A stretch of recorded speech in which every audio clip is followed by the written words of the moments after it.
All right, so this happened a few years back when I was living in a small town up in Michigan. It's the kind of place where everyone knows everyone, and you'd think nothing too wild would go down. Well, let me tell you about the night I realized there's more to those quiet woods than meets the eye. It was late October, the kind of chilly night that makes you grateful for a warm jacket. My buddy, Jake, and I decided to go camping up by the Manistee National Forest. Figured it would be a good way to unwind, you know? Just two guys, a tent, and a couple of cold ones. We found a nice spot, set up our tent, and started a campfire. The woods were pitch black around us, with only the flickering fire to keep the darkness at bay.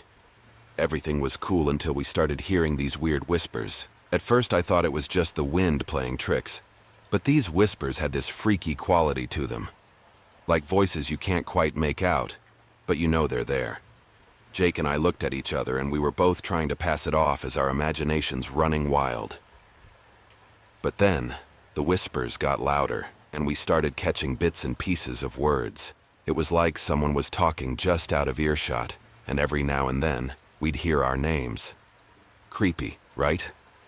I figured maybe there were other campers nearby, but when I called out, there was no response. As time went by, the whispers turned into this unsettling chatter.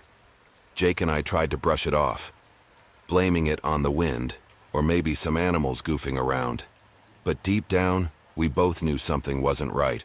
Around 3 a.m., we decided to pack it in. The whispers were still there, almost mocking us as we zipped up the tent. We huddled inside, trying to shake off the unease. Then we heard footsteps right outside the tent, slow and deliberate. Now, we're in the middle of nowhere, so hearing footsteps was enough to make our hearts race.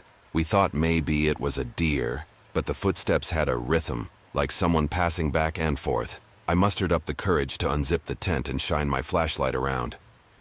The woods were dead silent, no wind, no rustling leaves, just the lingering echoes of those darn whispers. I scanned the area expecting to see eyes reflecting in the darkness, but there was nothing. That's when Jake pointed out something that truly creeped me out. He whispered, "Look at the trees."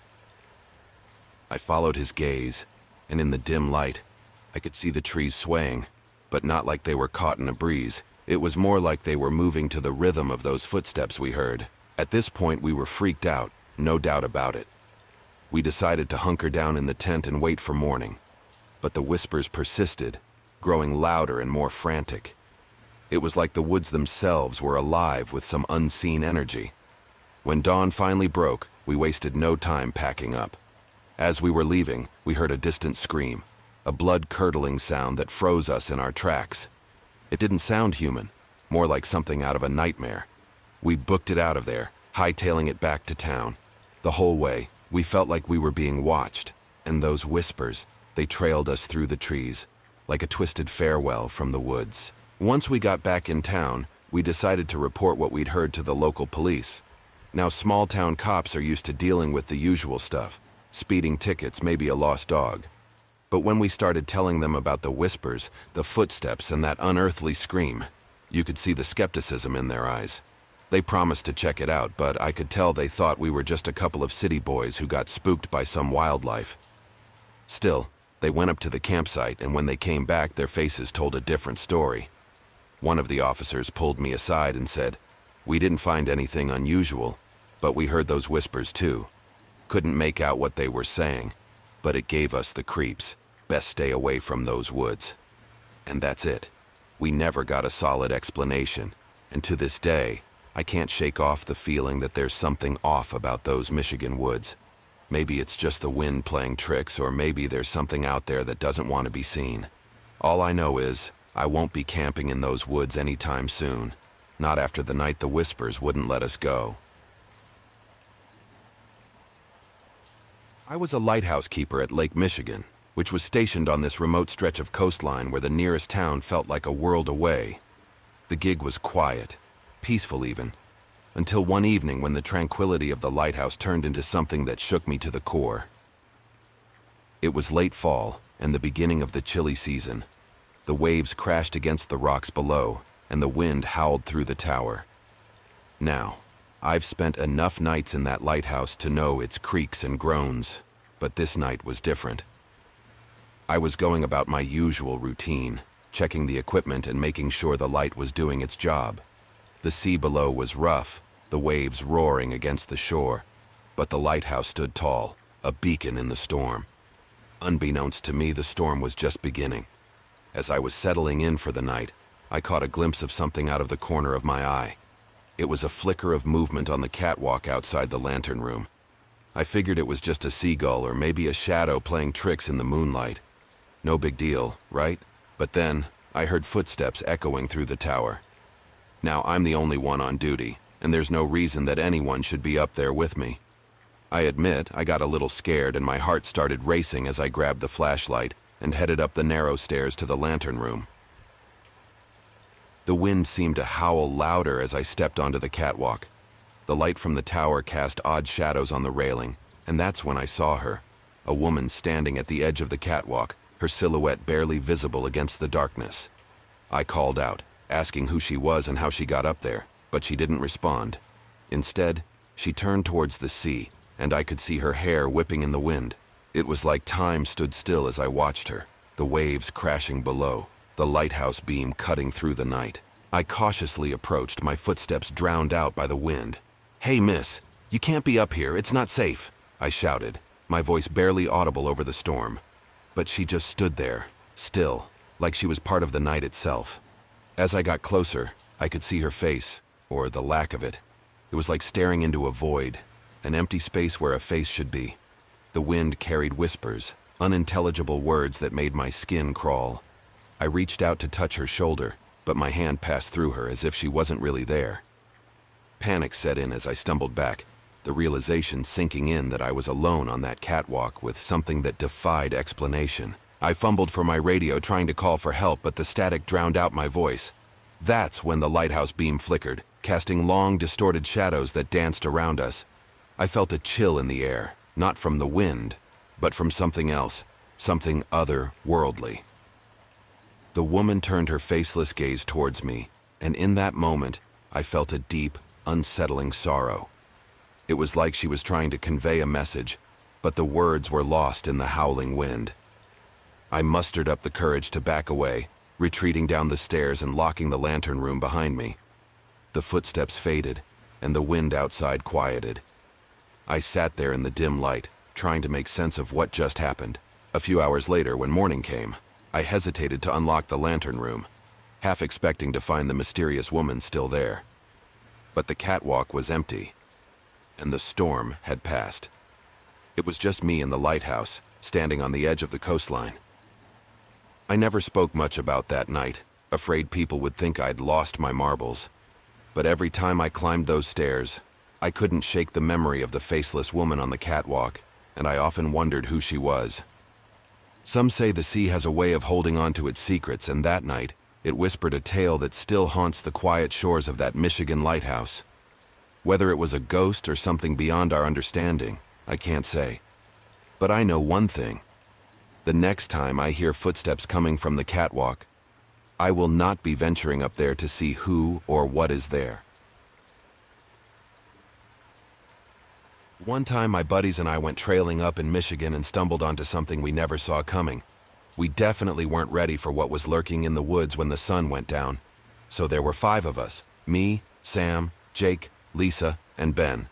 We were your typical group of friends, always looking for the next adventure. We'd heard about this supposedly haunted trail up near the Upper Peninsula, and being the thrill seekers we were, we decided to check it out.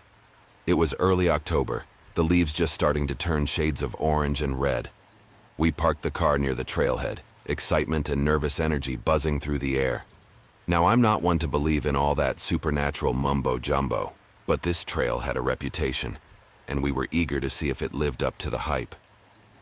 The trail itself was your usual wooded path, trees towering over us, their branches forming a natural canopy.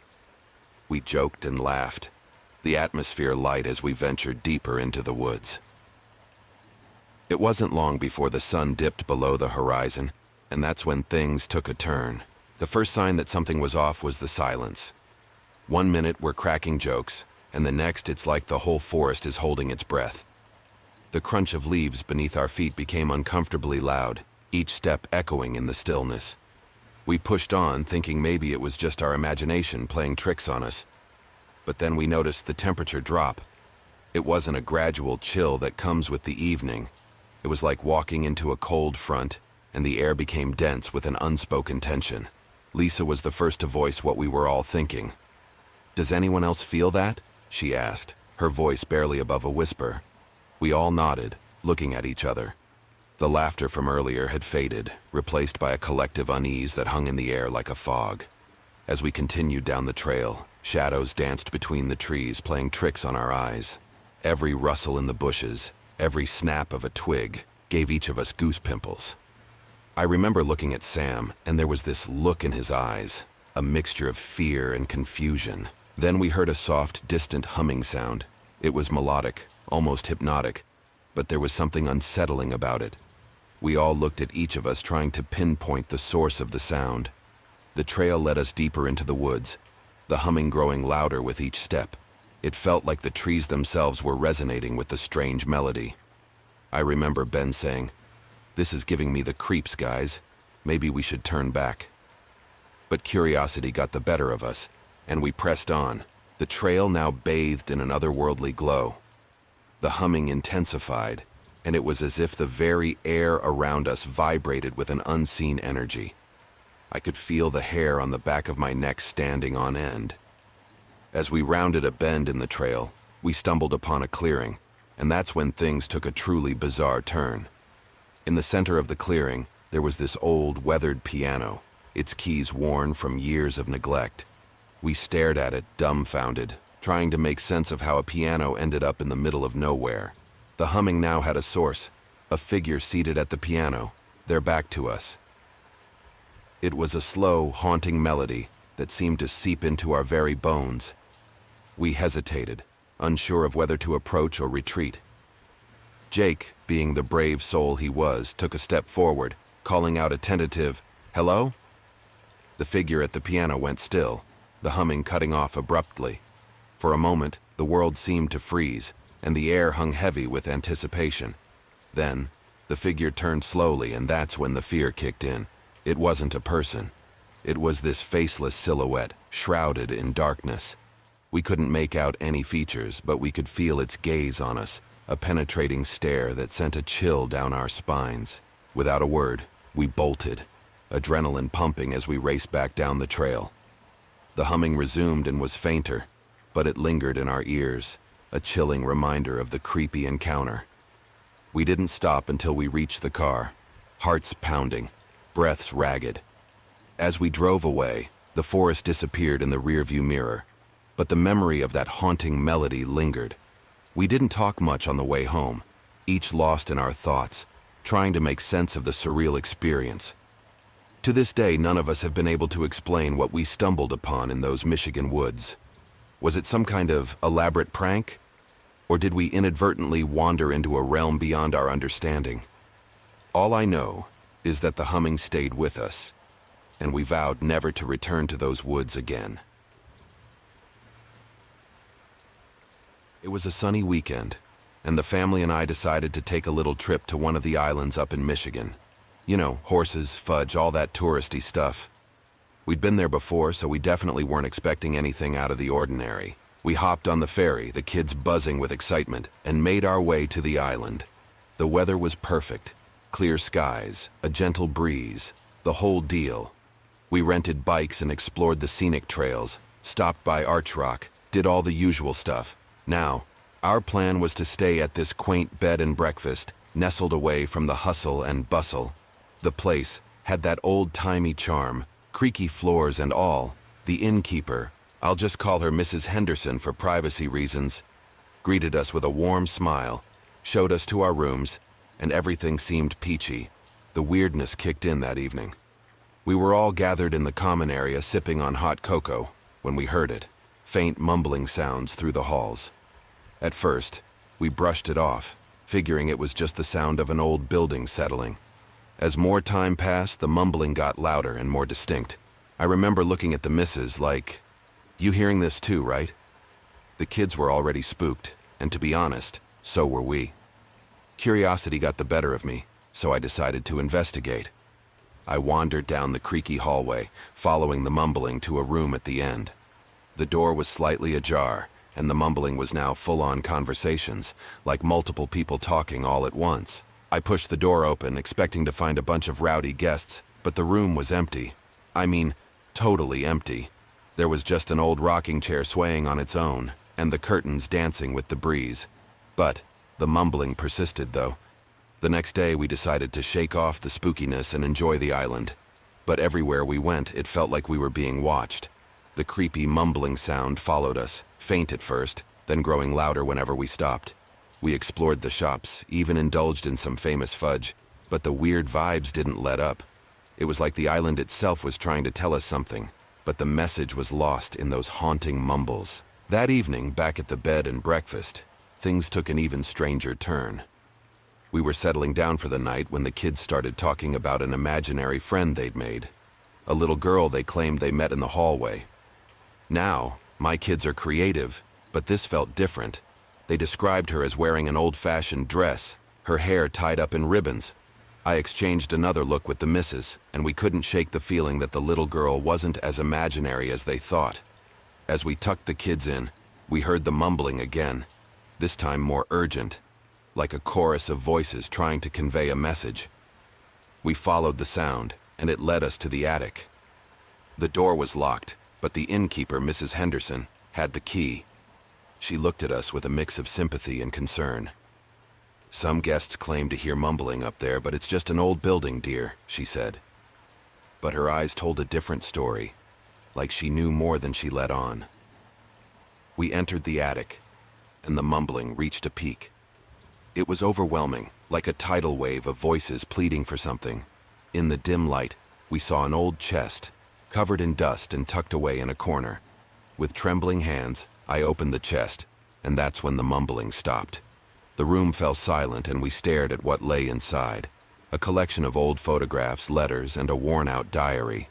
It belonged to a family who once lived in that very inn. As we flipped through the pages, the story unfolded. The family had faced tragedy, a little girl who passed away at a young age. Her laughter echoed through the diary, her presence forever imprinted in those faded photographs. The inn, it seemed, held on to the memories of the past.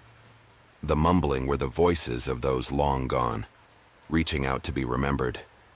The little girl our kids spoke of wasn't imaginary. She was a part of the island's history, a lingering spirit trying to connect with the living. We decided to leave the inn, not out of fear, but out of respect for the souls who were once there. The island, with its mumbling and hidden stories, became a memory etched in our minds. As we boarded the ferry back to the mainland, the island disappeared behind us, and the mumbling faded with the wind. But the memories of what we encountered will stay with us our entire lifetime. Thanks for watching. Don't miss out on more spine-chilling tales. Subscribe now for weekly scares. Hit that red button and join our journey into the unknown.